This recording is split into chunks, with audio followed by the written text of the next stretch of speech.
I congratulate you as you start this journey to join us in being the ATM. The ATM. Honorable George N. Gachagua, MP from Daragwa. Thank you, Mr. Speaker, for giving me an opportunity to contribute to this noble motion. I rise to support this amendment meant to anchor the NGCDF to the Constitution. But before that, it being my maiden speech, Mr. Speaker, sir, I wish to thank the people of Daragwa for trusting me to come here and represent them as their member of parliament. I feel indebted to working for them, and I thank them, right, the whole constituency, right from Curator Ward, Central Ward, Shamata Ward, and Reshao Ward. Here telling them that I'll make sure that I'll represent them the way they wanted, and I'll deliver as I had promised them. Mr. Speaker, this issue of NGCDF is very important, and I can imagine the students who are at home because they lack fees.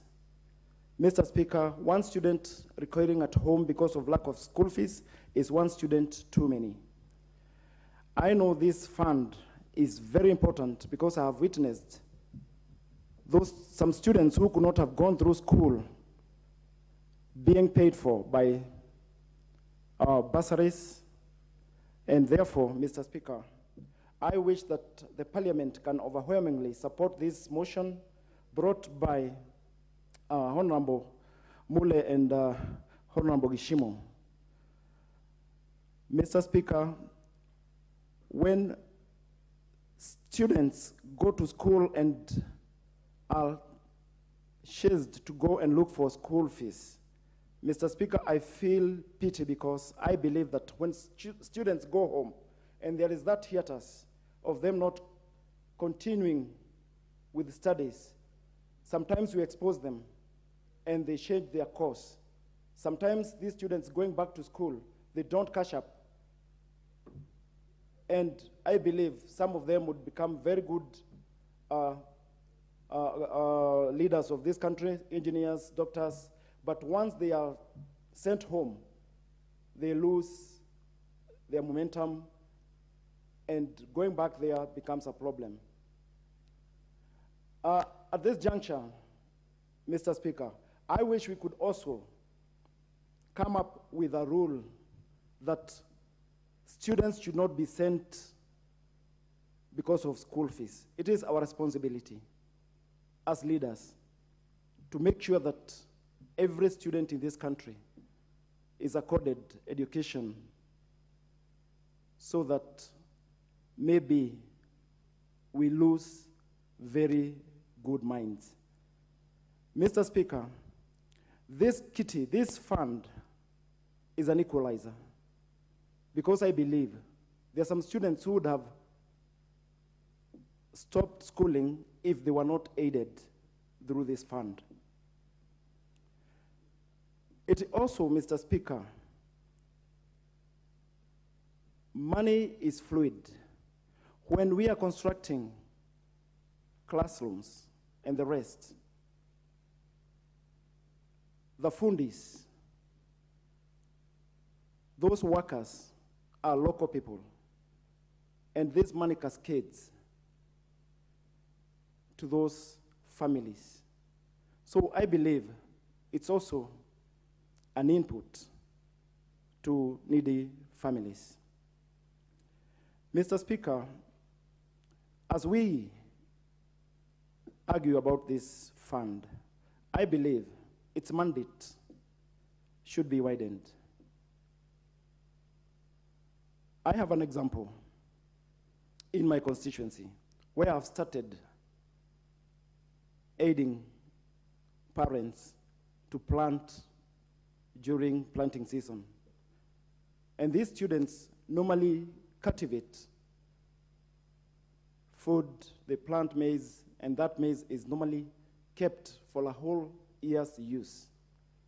I wish if this fund could be increased, we embark on helping these schools to do this activity of planting, so that I believe this food can be meant for the school feeding program. Mr. Speaker, my wish of having this fund increased is that we have gone a lot of problems because some of the funds are not enough, like sports.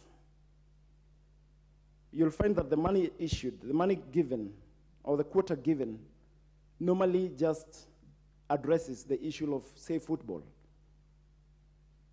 Whereas I know if it was increased a bit, it can cover athletics, volleyball, and other disciplines. And I believe that we have a lot of untapped talent in this country. I believe if we could tackle this issue, we'll come up with a lot of sportsmen who, as every member knows, we are known for sports. And we can increase if we harness this sports program. Mr. Speaker, when it comes to security, this fund has really helped in bringing about peace to our parents and the community. By building chiefs' offices, Mr. Speaker, sir, we do not build these offices for the luxury of the chiefs. It's the people who are being served there. And when they are being served, it's important for them to be comfortable. Therefore, Mr. Speaker, I'm not imagining what was in mind by these activists negating the issue of CDF. I believe these people, as much as they are opposing this, their relatives are beneficiaries of bursaries from CDF. I had one person who was arguing against it, and I asked him. Fortunately, I had someone from his family who wanted some bursary.